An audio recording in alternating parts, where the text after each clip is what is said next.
Off top, 1982, Mark Moseley, the MVP of the entire NFL. He was a kicker. It was a strike year, too, in the middle. They broke up the season with a strike. Play the music. This is the Domonique Foxworth Show.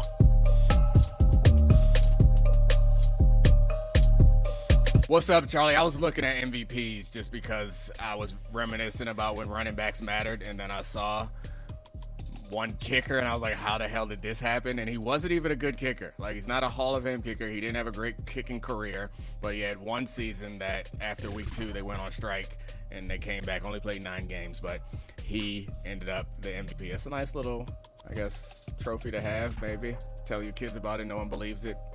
Yeah, I mean, there are only 4 NFL kickers in the Hall of Fame. Probably it's like closers. Probably it's not fair. I said Mark Moseley wasn't in the Hall of Fame. I didn't check, but I assumed he wasn't because I looked at his career stats and was like, I hope they didn't put this guy in the Hall of Fame just because that one time he won the MVP. Well, there's something interesting, too. All kickers used to suck. Yeah. Oh, my gosh. He missed 3 extra points in that season. And it's not the current extra points. Yeah. It's the extra points that we actually can hit. Yeah. It was like from the 3-yard line, he missed 3 extra points in that season. He was not good. He was toe kicking them. It was bad. Maybe at some point this summer, we'll add this to the Union Pod and other things. We should do a pod of why the NFL MVP is way more random than other MVPs. Because there are going to be a lot of modern MVPs that aren't in the Hall of Fame. You think so? Well, I mean, the kicker MVP was because that defense was outrageous. And Joe Theismann couldn't get the ball in the end zone. So that's how you end up with a kicker MVP, I guess. Well, we're going to look up Matt Ryan. Yeah, Matt Ryan. Cameron Newton. Yeah, probably not. Yeah. Sean Alexander. Right. Oh, yeah, I forgot about Big Sean. Rich Gannon. He was a monster. Rich Gannon, yeah. Didn't Kerry Collins win an MVP one year? I'm on the list now. I don't know. Lamar Jackson. Here's where we're getting interesting. Terrell Davis. It's too early. I know. Terrell's already in the Hall of Fame. Did Terrell get in? Yeah, Look Terrell at me, got in. football expert. Yeah. Speaking of football expert, we're going to do a lot of football today. I'm in Florida right now. If anyone's watching on YouTube, you see the background is different. This is not my house. And I was going to say the great state of Florida, but my wife reminded me that the NAACP had a travel advisory for black people coming to Florida. And I think it was a result of some more recent shootings. Not a great place right now. I got on my equality shirt, too. I'm waiting for somebody to say something. But I'm in touristy town, so it's not like people are. Anyone who is around me is probably not from Florida. But I mean, you been to Aventura before? No, but you're literally breaking the stereotype of go woke or be woke, go broke, whatever Clay Travis says, as you have your ritzy vacation in Florida as DeSantis shakes his fist at your equality shirt. Yeah, well, I'm giving DeSantis in this state some money. I would just imagine that it's going to people that need it. But I'm at this Aventura amusement park. Well, it's a resort. But last time we came here a long time ago, they were doing construction on their water park, and now the water park is done. So your boy is water slided out. It is outrageous. We've been here for 3 days now, and kids don't get tired of stuff, and I don't understand how they are fine watching the same show all the time. We got on the slides every day. We get on the slides 40 times a day, and then this morning they wake up at like 9:30, like, can we go to the park? It's like, what? Can we eat breakfast? Can I tell you something? I feel like I would have loved being your son, and I guess I am sort of your work son. But my older brother is really good at things, but terrified of other things. So we're a 2-kid household. Terrified of heights. Was terrified of water slides. He didn't learn how to ride a bike ever. So like all of these things are like fun childhood. But he was activities. Like a college athlete. Yeah, Wasn't great athlete, great tennis player. Great athlete, great soccer player, great tennis player. But we didn't know. But can't ride a bike. I tried to teach him how to ride a bike 2 summers ago at the beach, and he was riding in circles on our driveway. And he was a grown man with children. He is 35 years old, and he was panicked. He was like, "Get me off the bike! Get me off the bike! Get me off the bike!" He pelotons all the time, but refuses to ride like a freestanding bicycle. But the part of his fear was that simply being the older sibling afraid of things, like water slides and roller coasters were mostly off the table unless I was with friends. Like, I had to be with friends' families to do all the fun things that my, like, non-risk averse dumbass wanted to do when I was that age. That's nice. I mean, I'm happy for you because, like, your brother was older and the athlete. I've seen pictures of you. You weren't the athlete. No. You're kind of round. And so it's cool that you could be the brave one. That was really kind of you to say kind of round. I thought you were going to say, like, the only perfect circle in nature. I mean, I was being nice because I was setting you up for another joke because I think you look like you live in Whoville right now. I don't know if it's the glasses or what. So you look like a Who. This is protest. Oscar from Podville Media will not let me wear glasses or a hat on our podcast in studio. So I'm at home. I'm wearing my Loverboy, shout out to Summer House on Bravo hat. Oh, and God, I don't know it's, what that is. you know what, Oscar, I love you, but F you. I'm wearing my hat. All right. Summer House on Bravo, I don't know what that is, but let's get into some football, something I do know something about. I imagine there's a Summer House transition that I could have made, but I've never seen it, so I can't make the transition. All right, football, running backs. Saquon Barkley, he's going to win the MVP. Maybe not, but he is talented. Imagine Saquon back in the 90s when football was football and men were men, and they handed the ball off to people. He would have had 3 MVPs by now. At least if he could stay healthy. Do you think he would have been better or worse in an era where he got less, like... Passes? Yeah. I think he'd just been better because he's incredible. Well, I guess he's probably not better or worse. He'd be more impactful and, like, more respected, I guess. Because I think we all appreciate that he's great, but we've all been... I don't know if it's red or blue pill. Red pilled? What is that when you get the truth? We've all been red pilled or blue pilled. I don't know. It's probably by now a problematic reference at this point anyway. But we've all seen. Yeah, we've all had our third eyes open to running backs are so fun, but they're not as valuable as we once thought they were. And you remember, we've talked about this before, but when I was growing up, that's what we wanted to do. Like, the first time I played football, I was like, I'm going to be the running back. I'm 10 years old. I was like, no, make me the running back. Now I imagine I would have wanted to be Lamar Jackson or wanted to be Patrick Mahomes. I would have showed up, like, make me the quarterback. But growing up, it was like Barry Sanders, Emmitt Smith, Ricky Waters. Like, these were big-time running backs that you built the team around. It's not how we think anymore, or at least not how most of the league thinks outside of Atlanta, apparently, for drafting Bijan early. But Saquon would have been a lot more respected because he would have been an MVP candidate. He'd been someone you built around, and he's not that anymore. We're at a point now where he is looking at a franchise tag from the Giants. He's hoping not to sign that and get in a contract. And I guess I've been looking at this, and I don't quite understand why the Giants don't just sign that man to, like, a 4-year deal to what Christian McCaffrey got, something to that effect. You can front load it so that if there's a problem in the back end, you can get out of it. But you don't have a whole bunch of money tied up in skill players. You don't have a whole bunch of good skill players. I really don't get the point of playing hardball at this point with the one valuable player that you have. And I understand that the replacement value for a running back is not like, I mean, I get all the analytic stuff about it and I get why people don't do it, but he's there now. He's your best player. He's the reason why your quarterback looked half decent and then your quarterback got paid. So there's 2 arguments for me. There's one, like, interpersonal stuff in the locker room where you don't want to treat a guy like that poorly. And then there's also, like, yeah, you guys are building something. You're doing better. Why would you set yourself back in a situation where I don't think it'd be that detrimental to their cap or their situation, particularly if they front load the contract? So I agree.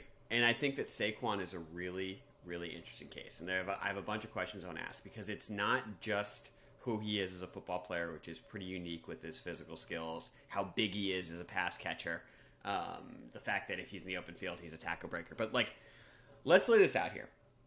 Playmakers in the NFL get paid. Guys who are force multipliers and can convert first downs. The Giants' cupboard is bare. Like, I was talking to Bill Barnwell the other day, and he was talking about how Giants camp is hyping up Paris Campbell.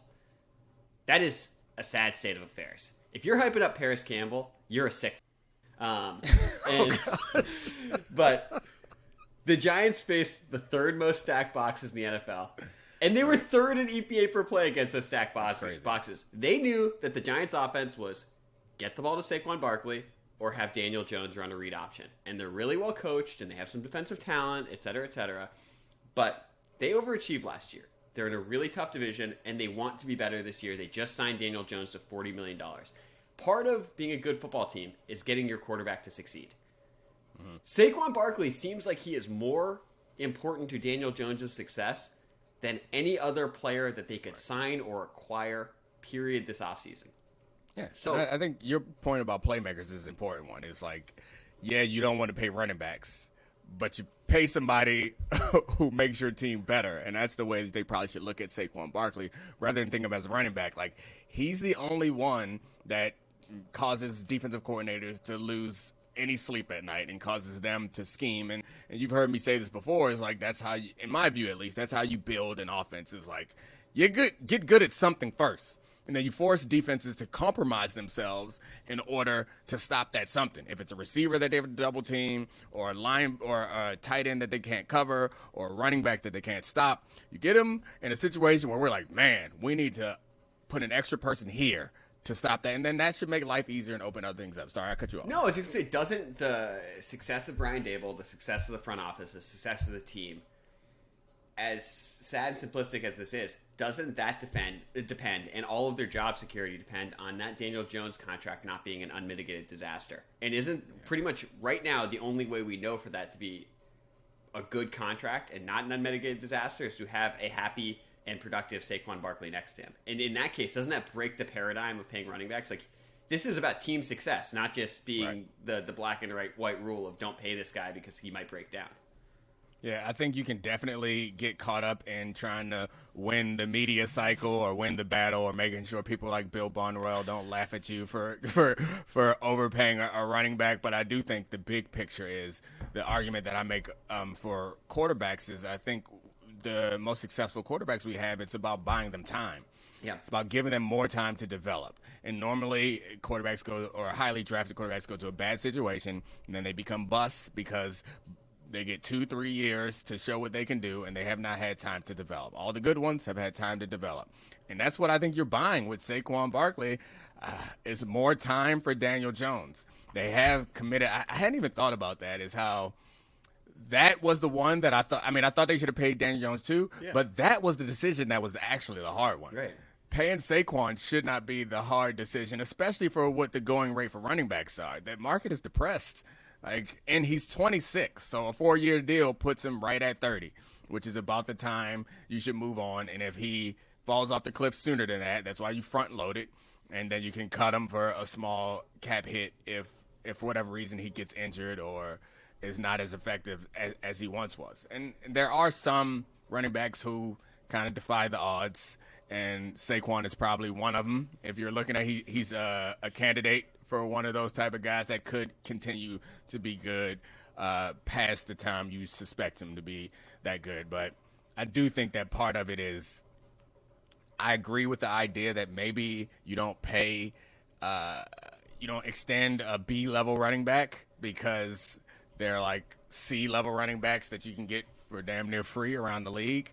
But when you have a team that's built around a specific player, unless Brian Daboll knows something that we don't know, he has some new scheme that he's going to break out that's going to break the league, that does not need any superstar playmakers, which I can look around the league and, the closest we've gotten to that is Patrick Mahomes, but Travis Kelce is pretty damn good, and y'all don't got Patrick Mahomes at quarterback, so I don't know who's done it. And also, is it if they don't want to bring Saquon back, I know they want him to sign this franchise tag and make it a 1-year deal, but say it doesn't work out and they can't figure this out, is that just like, to me, that reads like an admission that we know we're not as good as the Eagles or the Cowboys. We were 9-7-1 last year, but that was fluky because we surprised people.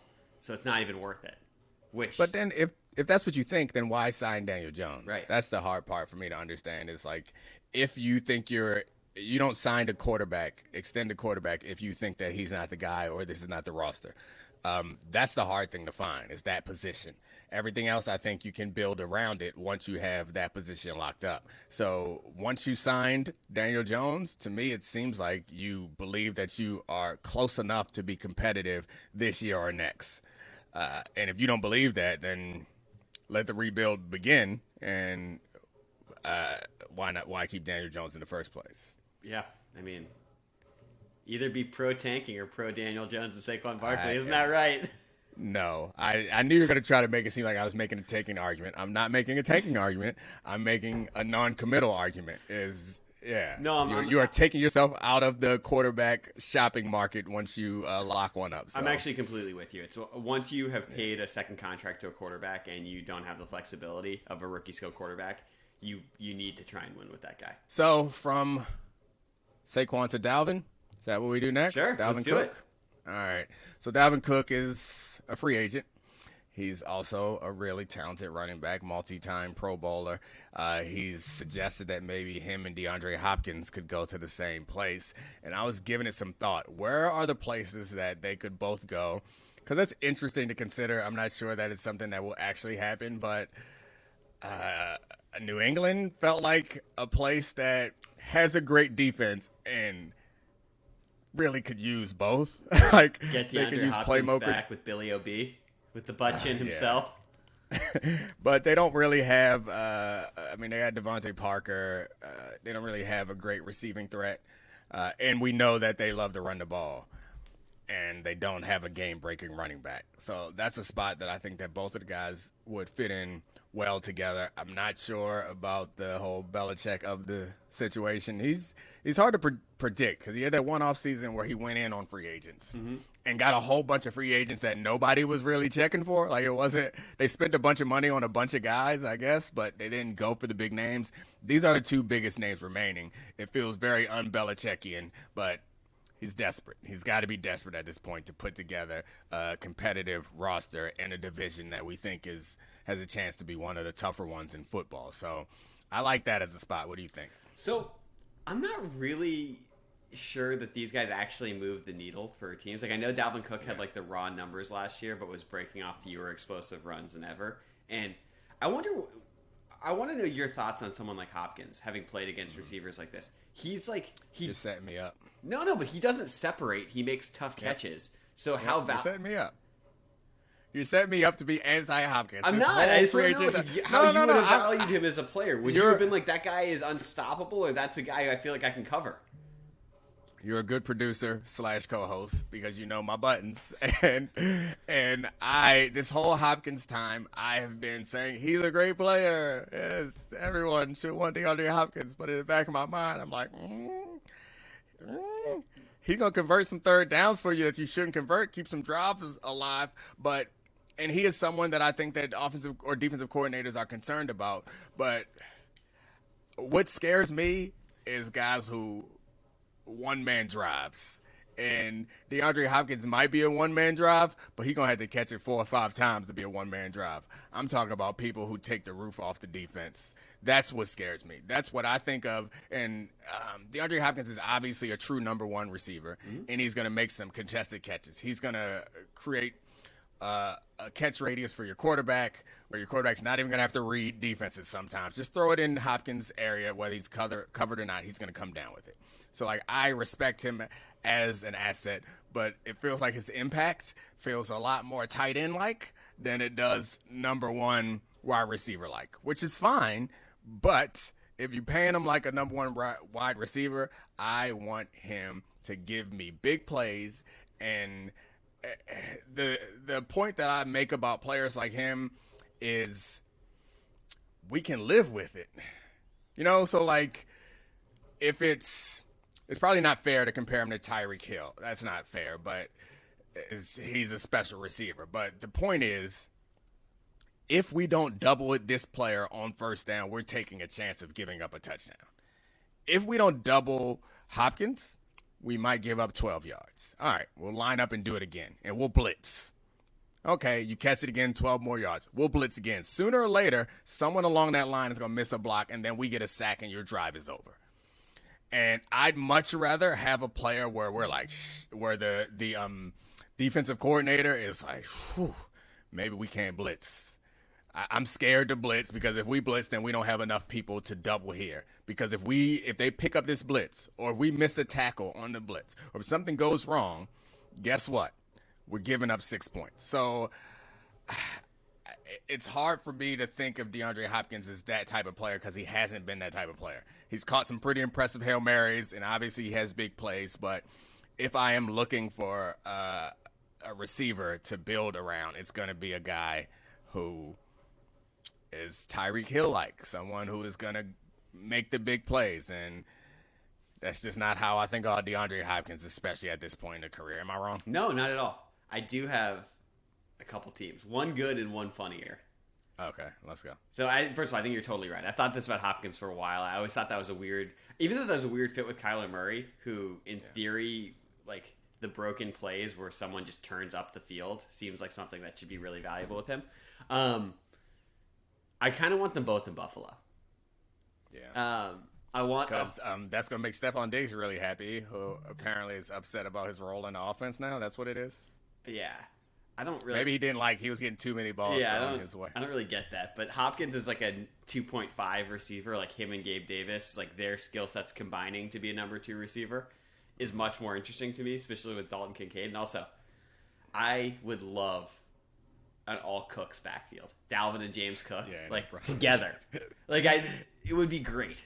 Yeah, that'd be pretty fun. It'd be a lot less stressful for their family too. Mm-hmm. Like one game a weekend to root for, you can all go to. Unfortunately, it's in. I was about to say, I'm sure that family would just love being in Orchard Park.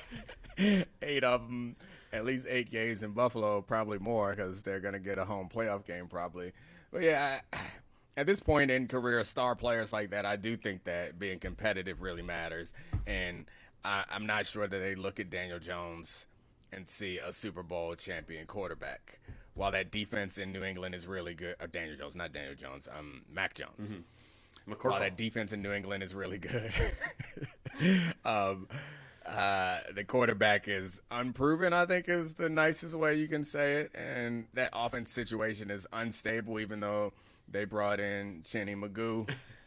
They're going to be in a bad shape. So, yeah, I saw the Bills as a potential spot also, but I guess I assumed if we are to believe the Stephon Diggs offense issues, that's not something they'd be willing to do, because there's, no matter what we are going to say the turmoil is in Buffalo, it's a tumultuous situation right now, and adding another receiver, I'm not sure settles things down. There is no way this has to do with offensive role.